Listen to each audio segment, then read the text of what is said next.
19 noyabr 2025-ci ildir və həftənin çərşənbə günü dəyərli izləyicilər, Daxili İşlər Nazirliyindən əhaliyə bir müraciət var.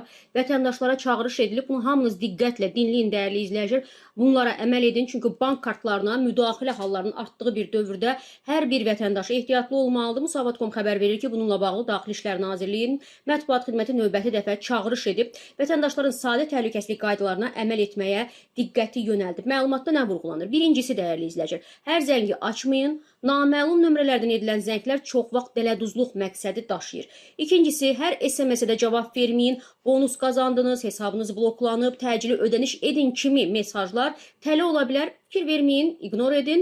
Üçüncüsü, hər linkə də daxil olmayın. Sizə göndərilən hər linki tıklamaq lazım deyil. Çünki saxta saytlar kart məlumatlarınızı ələ keçirmək üçün hazırlanır.